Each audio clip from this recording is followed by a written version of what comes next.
What's up, everyone? My name is Matthew Dale, and I'm here to help you play better, sound great, and understand more. And today we're going to be discussing worship guitar tones. Now, first, before we get started, everyone knows that I am pretty much a fractal guy. I love the fractal stuff. However, a lot of these techniques and a lot of the amps and effect types that I'm going to be showing you can be, used with analog effects, helix, you name it, any other thing. It's really more about the approach than it is the gear. But with the gear in mind, I want to offer you all something brand new.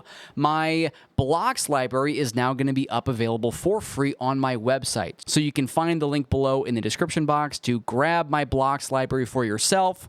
A lot of the amps and other effects that I'm using in the Axe Effects today are going to be included in my blocks library, so go ahead and hit that. If you want to get this preset for yourself, I will also put this preset with a custom FC6 layout up on my Patreon as well. That is also linked below. Now, that's enough talking for now. Let's really dive into talking about worship guitar tone.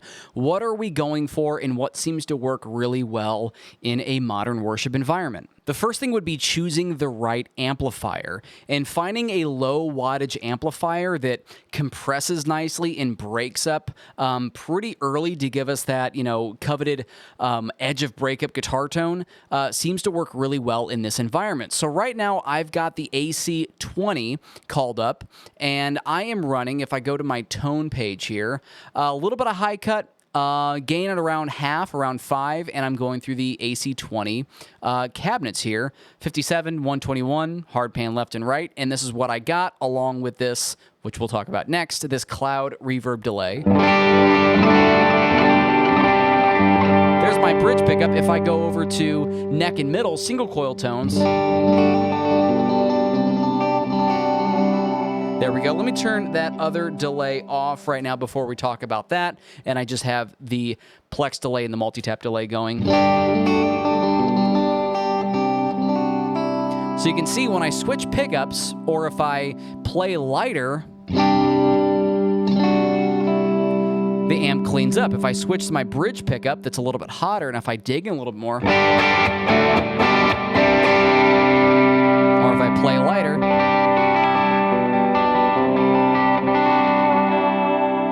the amp doesn't really change much in volume, but what it does do is it saturates more, compresses more. So that's how I want all of these amps to be set up to go. Now, if I just kind of go through all these different amps, I've got 4 included in this preset. Here's the D30. This is the matchless.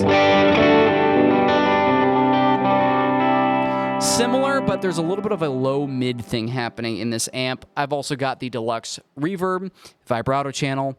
This one is also a low-watt option, really good for compressing and edge of breakup.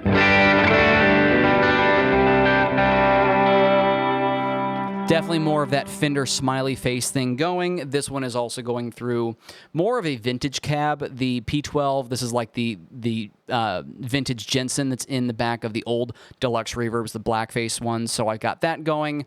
And then finally, the last one, channel 4, this is going to be the Fractal Buttery amp. Now, don't sleep on these Fractal amps. These are really good, and I really like the Buttery one. I've also got this one paired with the matchless cabs here as well. So here's that. Again, bridge pickup. If I switch to single coils, there's that. Neck pickup. A little bit of a darker option. I might, play around with maybe moving the bass down just a little bit. Here it is on the bridge pickup again. And there are my amp sounds. Now, this one was a little bit more, a little less compressed than I would have liked, so I went ahead and I added a little bit of output compression, but I didn't add the output compression on any of the others. They all just kind of stayed stock. Now, the next thing that I have, and I already have it engaged, is a nice supportive ambient something. In this case, I'm using a combination of the Plex delay, and I am using the Aurora delay in the multi-tap delay for this sort of cloud effect to be underneath my playing. Also, yes, I do I do see the irony that I'm using the occult verb for a praise and worship preset, but, it's just a name. Bear with me. So, here's the Plex delay.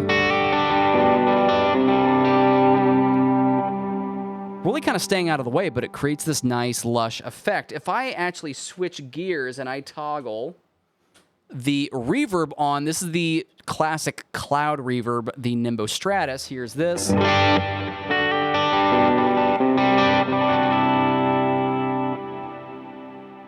And there it is, kind of just hovering underneath my guitar tone. Something that you might notice is on both of the Plex delay and the reverb, I've got the level. Notice I'm set up here in parallel. I've got the level actually mapped to a modifier. And notice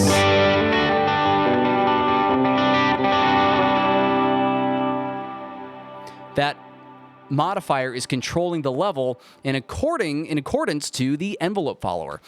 So I have the envelope follower to basically create a custom ducker for my reverb sounds. That way, if I play a lot of notes or if I play really loud, the reverb doesn't really wash out my tone. It just comes back in to support me when I'm playing again. So neck pickup.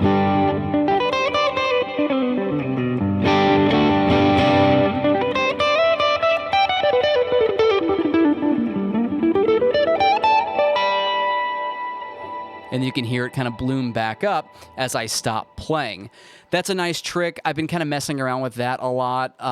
You can play around with the parameters if you want. Like if I go back over to the Plex and I just change this up where my minimum is just a little bit quieter and the maximum. So the maximum amount of ducking would go to -23, the minimum amount, so when I'm not playing, -12. And it sounds like this now if I play bridge pickup.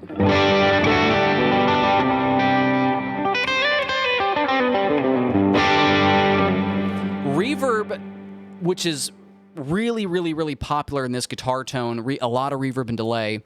You really need to be careful with it, which is why I like using this ducking technique. In a big enough space and in a wet enough space, a live enough space, I might even dial this back more because a big worship space, a big church, is going to give me some of that already. So you do need to be careful with that. The Aurora delay is just here to give me this ambient delay type of tone. If I turn it off, here's just the Plex delay. And then the multi-tap delay. Just a little bit of that stuff happening. If I go back just to 120, you can hear it a little bit more. And it's doing that dotted eighth and quarter note thing happening. And that sounds really good. That's a really good ambient thing for playing.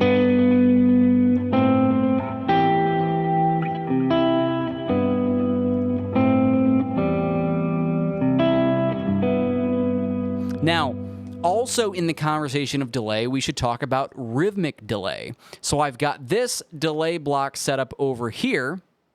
And let me go back to channel A. And I've got the classic dotted eighth note delay. So whenever I click this on, this is doing that classic galloping thing.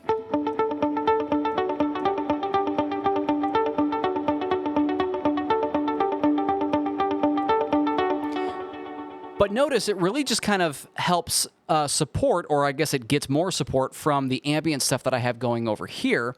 It's not getting in the way. Now, a couple things that you could try. If you run this before the amp, this might give that delay a little bit more of the illusion that you're actually playing a lot more than you are.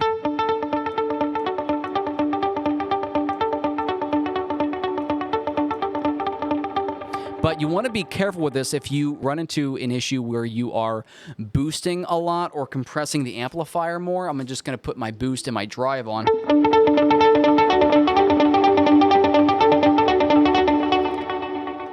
It really kind of washes out the delay. There's just way more compression there. If I move this back over here, here's no drive and boost.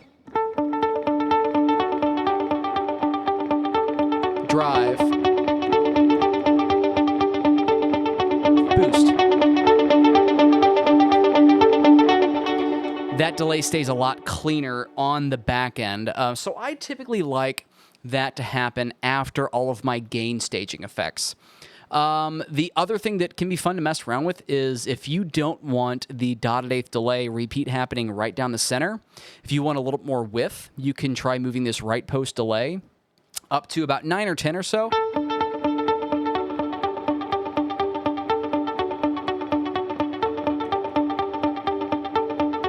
And that throws the delay out to the side.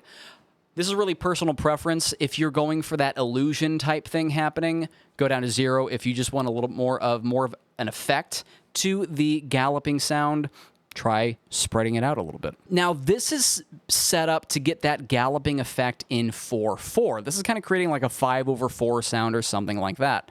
But if we play in 6/8, this doesn't really work. And if I tap that in, where I'm tapping on the eighth notes, 1, 2, 3, 4, 5, 6, 1, 2, 3, 4, 5, 6. Now if I play that line, that just sort of sounds like a slapback. So the next logical thing might be, let me just tap in on 1 and 4. 1, 2, 3, 4, 5, 6, 1, 2, 3, 4, 5, 6. Now I get this.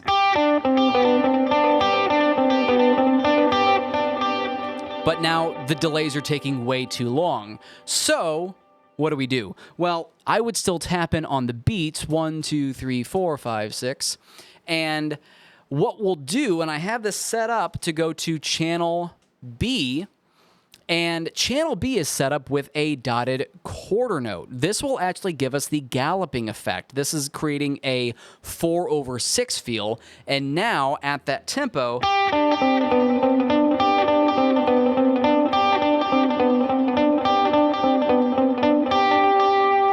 that would be the sound of the galloping rhythm type of effect in 6/8. And now, because of the way that channels work, because I'm not actually going to anything different in the type, I'm keeping with digital mono, and I'm just really changing the tempo on this delay, I'm not going to get any added noise or pings or clicks or anything when I just switch channels like that. Something that's really boring but also really important is a volume block. I like to set this up after my drives. And I just got that mapped to FC6 pedal jack number 1. If you put this before, so if I turn on some drive here, and if you put this after, you get a swell that includes all of your drive. If you put it before, you get a swell that also swells the drive.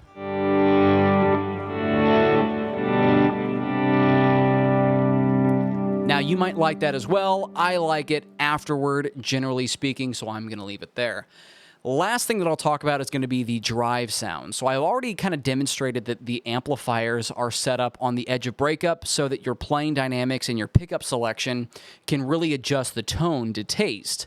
If you're adding a drive, one of the big things to do is something that's pretty low gain and, for lack of a better word, transparent. And a great model in the fractal for this is the Blues OD.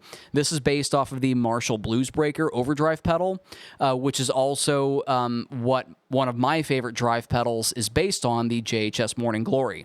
Another good type would be the Tone of Kings. That's essentially basically the same thing. But the Blues OD sounds great in the fractal, so I'm using that. Gain set at 7, level at 8, and the tone just dialed back a little bit to get rid of any sort of harsh high end. So I'm going to go and call up all of my, my amps, and we'll hear the drive with this. And here is the drive. Let's go over to the matchless.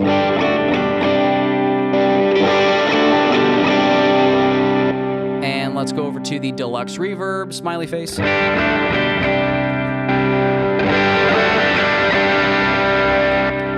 then let's go over to the buttery.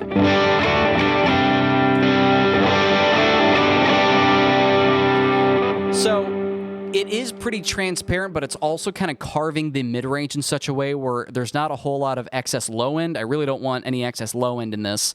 I really want a nice pretty present mid-range, and it's getting me maybe just a little bit of an added top and, sizzle, just to kind of cut through the mix a little bit. All in all, what I'm really going for with my ambient drive tones is a really nice present mid-range. The Vox style circuits in here really do that thing really well, but so can the Deluxe Reverb. It's a little bit of a different mid-range context, but it does work. Now, the other thing that I have going on in here as far as drive is concerned is I've tied on each of these amp models, I've tied the gain control to Scene Controller 1, and I'm basically using my Scene Controller to adjust the gain on the fly for all of these. So I have each one set for like a clean and an overdrive sound. If I go back over to here, you can see what happens when I go to AC20, that's scene 1. If I go to scene 5, then I've got this drive that's right here. This is more of an amp drive, a different flavor. So here's AC clean, and here's AC drive. Here's DC clean, DC drive, and the Deluxe Verb with the drive, and then the buttery and overdrive. You can also combine them, right? So if I click that drive pedal on,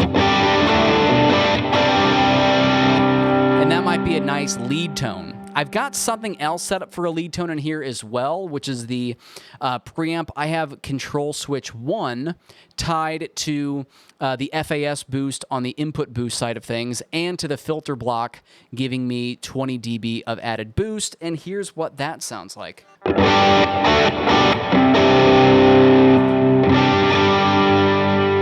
if I go through all of my drive tones for that, nice lift on the Deluxe Reverb. Here's the matchless. And then the AC.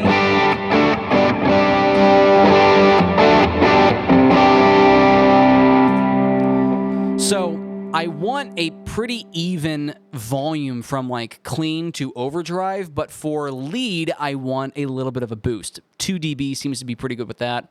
For using this live, I've mapped the boost level to the filter block over on the perform page, and I also have all the scene levels for that scene controller set to the perform page as well, so that you can always kind of dial in your perfect clean or crunch tone. Now, if I do say so myself, I've done some pretty clever things when it comes to switching. I've just got scenes 1, 2, 3, 4, and then a hold on 5, 6, 7, 8 for really selecting the amp, but all the fun stuff happens on view 2, where I've got the boost control down here. Of course, tuner and tap tempo, those are over there. The drive, toggling the reverb on the hold, delay, toggling channels A and B for either the dotted eighth or the dotted quarter note delay. And then here's really the special one that I think. I'm actually doing scene increment or decrement on this per preset override, and I'm doing +4 and wrap. So I can always access on this button here, I can always access either the clean or the drive just from one switch. I think that's a really clever way that they included that. I never really used the, scene up or down functions. This is kind of a clever way to use that. So once again, you can find this preset over on my Patreon along with this FC6 control layout. Don't forget to download my blocks library. That'll be linked in the description box below. My name is Matthew Dale. I'm here to help you play better, sound great, and understand more, and I'll see you next time.